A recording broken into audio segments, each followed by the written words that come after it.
Ini dunia berubah sekarang. Ya, sangat berubah.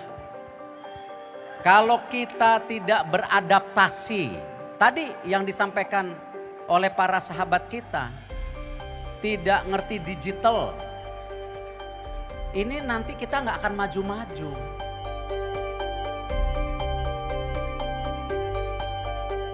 Menteri BUMN Erick Thohir mengatakan, akselerasi digitalisasi UMKM dilakukan guna memperluas akses pasar serta meningkatkan daya saing, dengan harapan dapat mendorong UMKM yang lebih kuat.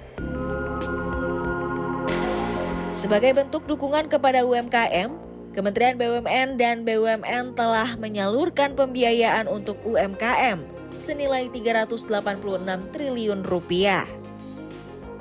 Pengembangan UMKM Go Digital menjadi mimpi yang tengah didorong pemerintah di tengah percepatan transformasi digitalisasi. Menteri Koperasi dan UKM Teten Masduki menyebutkan, valuasi ekonomi digital Indonesia yang diproyeksi tembus 5.400 triliun rupiah menjadi peluang bagi sektor UMKM untuk mengambil peran.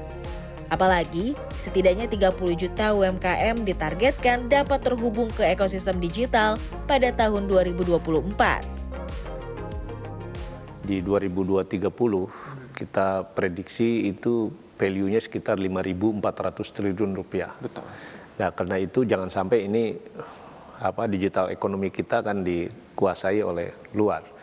Nah, maka digitalisasi UMKM juga adalah menjadi prioritas pemerintah. Pak Presiden menargetkan 30 juta UMKM di 2024 itu terhubung ke ekosistem digital. Dan sekarang saya kira sudah mencapai 19,5 juta. Ya, ini berkah pandemi yang mempercepat dari 8 menjadi 19,5 juta itu hanya dalam waktu sekitar 2,5 tahun. Nah, kita sekarang sedang bekerja sama dengan teman-teman di e-commerce untuk menyisir lagi usaha-usaha mikro di secondary city untuk juga mulai masuk ke platform digital. Kita optimis lah 30 juta ini akan terjangkau karena para UMKM juga belajar banyak selama pandemi yang bisa survive bahkan tumbuh adalah UMKM yang sudah terhubung ke digital. Transformasi digitalisasi UMKM merupakan keniscayaan. Perkembangan teknologi yang cukup pesat telah mendorong pergeseran aktivitas jual beli dari tatap muka ke dalam daring. Saat ini sebanyak 83% pelaku UMKM nasional bergantung pada digitalisasi. Dari angka itu, 73% diantaranya telah memiliki akun di e-commerce dan sebanyak 82% telah memasarkan produknya secara digital.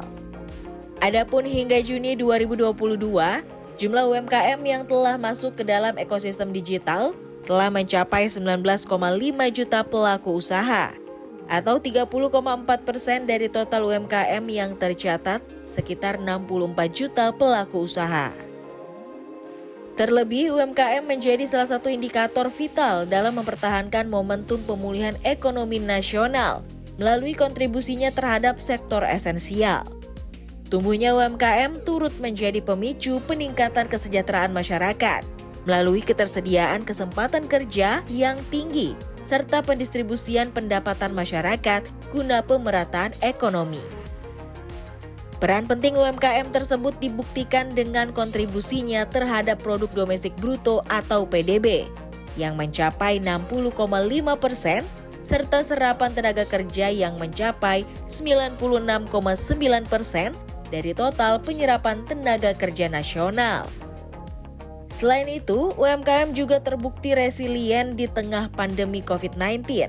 Terlihat dari peningkatan indeks bisnis UMKM sejak kuartal 3 2021 hingga kuartal 2 2022. Menko Perekonomian Airlangga Hartarto mengatakan, pemerintah terus memberikan perhatian penuh untuk mengembangkan UMKM melalui berbagai kebijakan, salah satunya melalui kredit usaha rakyat atau KUR.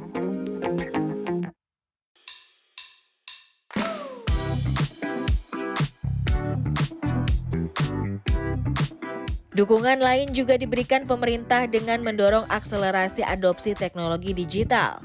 bagi UMKM agar mampu beradaptasi dengan perubahan perilaku konsumen. Adapun pemberian dorongan tersebut dilakukan melalui dua pendekatan utama, yaitu penguatan ekosistem UMKM atau IKM, seperti pemberian kemudahan perizinan, insentif fiskal dan pembiayaan serta penguatan ekosistem e-commerce, seperti penciptaan iklim usaha yang sehat, pembayaran digital, logistik dan perlindungan data pribadi. Salah satu warteg yang telah go digital adalah Warteg Gali. Kesuksesan dalam mengembangkan pemasaran digital membuat Menteri BUMN Erick Thohir tertarik untuk menyambanginya pada beberapa waktu lalu. Warteg Gali yang berada di bilangan Kebayoran Lama, Jakarta Selatan, menjadi tempat tujuan makan siang Menteri BUMN Erick Thohir. Kunjungan tersebut sekaligus meninjau transformasi warteg yang sukses mengembangkan usahanya ke ranah digital. Menurut Erick Thohir, warteg juga merupakan roda ekonomi masyarakat yang harus dikembangkan meski di tengah pandemi COVID-19. Erick Thohir mengapresiasi Warteg Gali yang kini sudah mengembangkan jaringan bisnisnya melalui aplikasi digital untuk pembayarannya.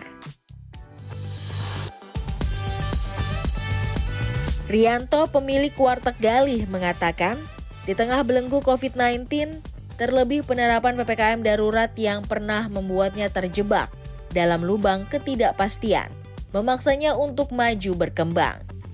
Berkat digitalisasi yang diupayakan, Rianto mengaku mendapat banyak perubahan.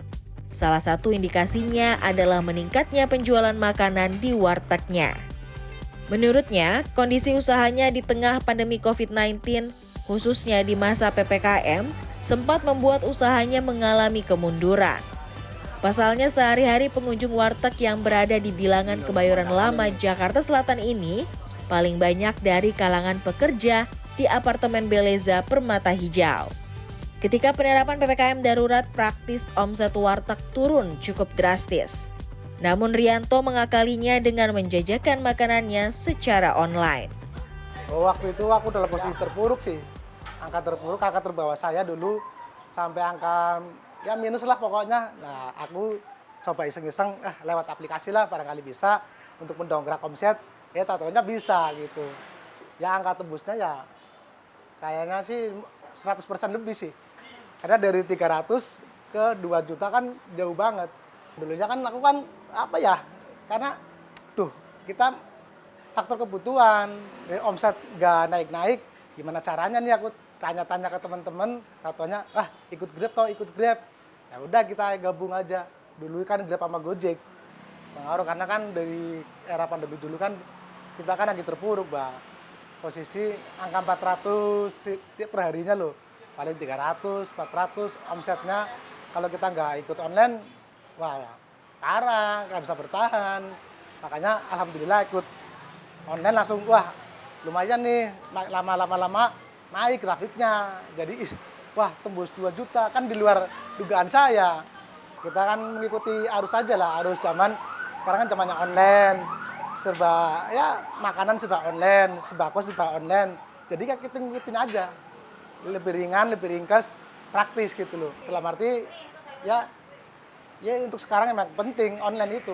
Ya kita harus adaptasi dalam arti ngikutin zaman lah. Namanya sekarang kan zamannya digital, zamannya online. Jadi kita harus bisa, harus bisa. Kalau nggak bisa ya kita ketinggalan.